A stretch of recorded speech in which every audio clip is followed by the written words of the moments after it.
Selamat siang teman-teman semua. Perkenalkan, nama saya Nikolaus Matthew dari Teknik Industri Universitas Pelita Harapan 2019. Berhubungan dengan pembelajaran di mata kuliah manajemen pemasaran, pada kesempatan kali ini saya ingin membahas sedikit tentang buying process.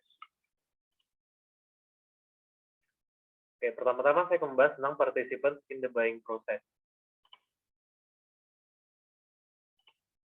Nah, jadi ada apa aja sih? Yang pertama ada users, influencers, buyers, deciders, dan terakhir gatekeepers.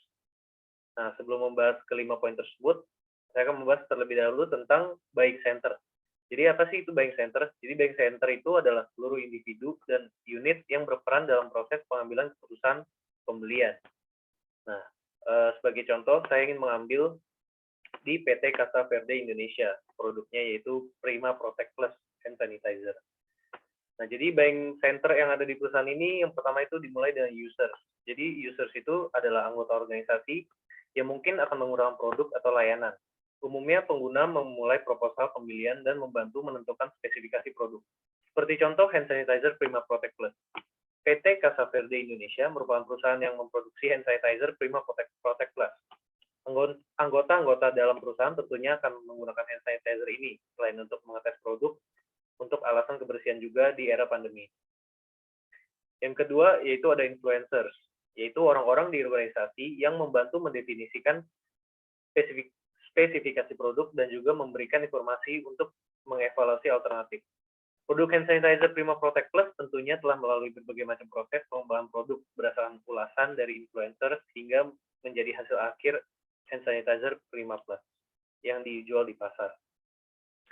Selanjutnya ada buyers, yaitu merupakan orang-orang di organisasi yang mungkin akan melakukan pembelian aktual.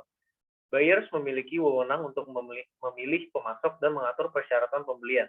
Selain itu, buyers dapat membentuk spesifikasi produk, tetapi peran utama mereka adalah dalam memilih vendor dan bernegosiasi.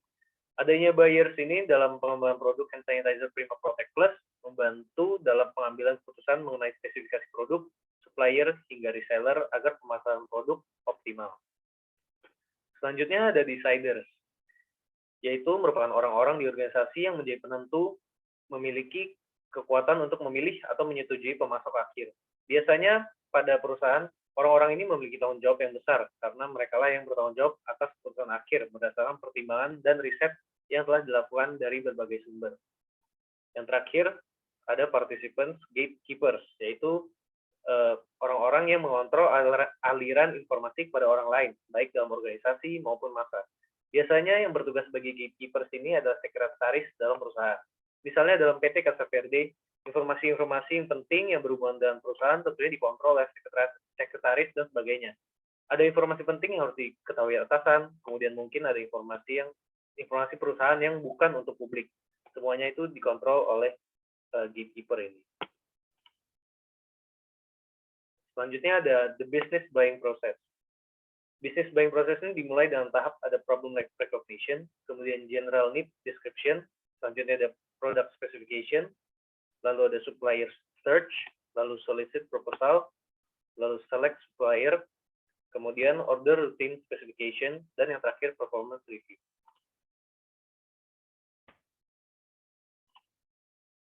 Untuk buying proses ini, saya mengambil contoh dari PT Arista Latindo. Jadi tahap pertama itu adalah problem recognition. Tahap buying proses dimulai ketika anggota perusahaan mengidentifikasi masalah yang dapat diselesaikan melalui pembelian produk atau layanan baru. Seperti contoh, masker sensi. Awalnya PT Arista Latindo ini memulai produksi sarung tangan latex pada tahun 1988. Pada dasarnya, merek Sensi memproduksi barang kebersihan dan kesehatan, sehingga pada akhirnya memutuskan untuk memperluas produk dengan masker. Masalah utama yang ditemukan adalah adanya lingkungan kotor. Lingkungan sekitar kita tidak luput dari polusi udara dan bakteri. Polusi udara dan juga bakteri atau virus yang dapat hinggap di tubuh melalui udara menjadi masalah kesehatan yang dapat membahayakan manusia. Oleh karena itu, PT Arista Latindo memulai memproduksi masker wajah sekali pakai. Lanjut ke tahap berikutnya, yaitu General Need Description. Tahap ini menggambarkan atau mendeskripsikan karakteristik umum dan kuantitas barang yang dibutuhkan. Masker wajah sekali pakai dari Sensi dapat melindungi pemakainya dari debu, serbuk, sari, bakteri, virus, dan partikel lainnya di udara. Pada tahun 2020 ini, Indonesia mengalami pandemi global virus COVID-19. Salah satu produksi yang meningkat adalah produksi masker, karena ada protokol kesehatan yang mengharuskan memakai masker wajah untuk meminimalisir persebaran virus corona. Oleh karena itu, PT Arista Lapindo meningkatkan tingkat produksi masker sensi karena kebutuhan pasar yang meningkat. Masuk ke tahap berikutnya, itu product specification.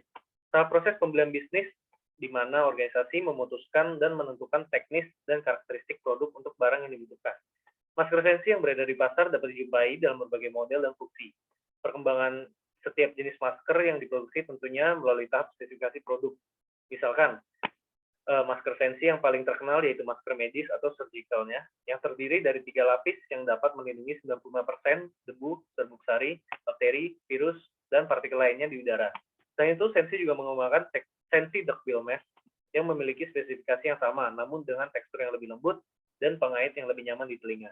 Demikian juga dengan beberapa jenis masker lain yang diproduksi sensi. Semuanya telah dikembangkan sesuai dengan spesifikasi yang diinginkan berdasarkan riset. Setelah mendeskripsikan produk, kemudian tahap selanjutnya adalah supplier search.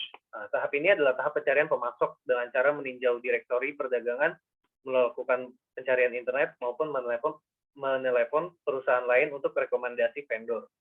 Bahan yang digunakan dalam pembuatan masker wajah sensi adalah kain spunbond 20 GSM. Oleh karena itu, PT Arista Lapindo membutuhkan pemasok yang bisa menyediakan bahan dasar dari kain tersebut.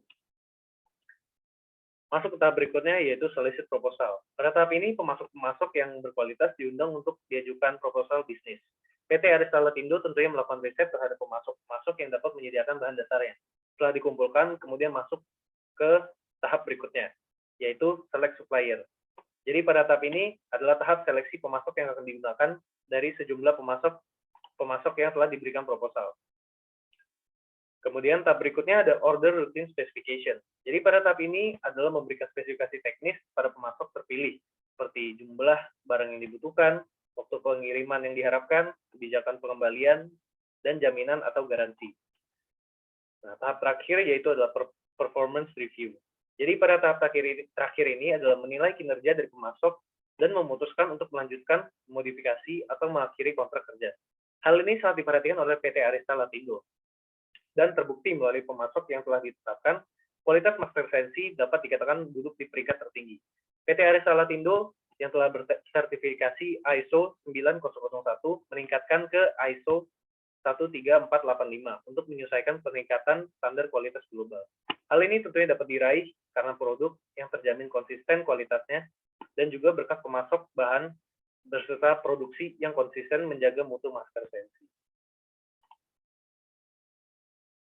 Jadi demikian penjelasan tentang buying process yang dapat saya berikan. Ini adalah referensi yang saya gunakan.